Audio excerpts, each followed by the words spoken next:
Alright. Nabanggit na natin ng Don Bell, friendship, di ba? Ito nga si Rupa Gutierrez, di ba? Tinanong niya itong si Bel Mariano kung sila na ba ni Donnie Pangilinan. Di ba sa press con yun di ba? Kahapon nag-press con para sa finale press con yun ng Can't Buy Me Love na matatapos na May 10 hanggang May 10 na lang yung sa Free TV.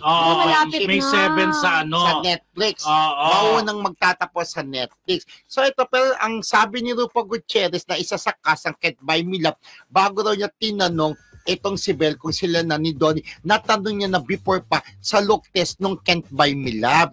Tapos ito look daw, test pala.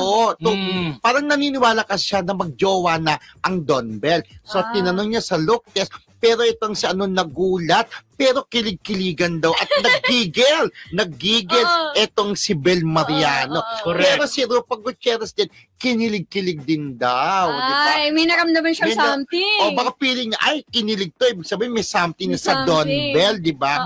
Pero yun nga, naloka, di ba? Si nagtanong ng ganun si Rupa Gutierrez. Pero nung pagtagal-tagal na, kasama na niya talaga sa serie, after the look test, close na sila, ayaw niya nang tanungin si Bel kung sila na talaga ni Donnie kasi nga nire-respeto niya yung privacy. Baka hanggang dun lang ayaw niya magkwento ni Bel Mariano. Kasi kung gusto niya magkwento, magkukwento naman. Siya mismo. Alam niyo, Miss Tupa, totoo pong kami. Walang ganon. Walang ganon. Ikaw ba makwento ka sa mga kaibigan mo na love life mo? Yeah. Very expressive ako to my friends. Tsaka naiintindihan ko rin si Miss Bel kasi sino ba naman di kikiligin kung pinagtatambal sa'yo si Donnie, di ba? Oy, kayo na ba? Kiligin din ako eh. Tsaka ang gwapo naman talaga. Nabanggit mo kung di kami nagkakamali. During sa isa sa mga interviews namin sa'yo, nung nandito ka, binanggit mo si Donnie Pangilinan, di ba? May binanggit ka na kung sinong gusto mong maka-nits-nits.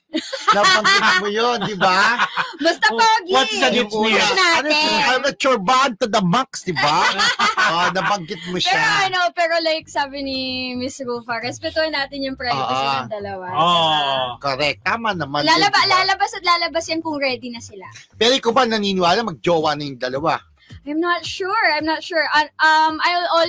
gonna base it dun sa naging reaction ni Bel. Kinilig. Kung kinilig, maybe may something, pero kung hindi pa niya kino-confirm, then wag tayo mag-assume masyado. Correct. Huwag natin pangunahan.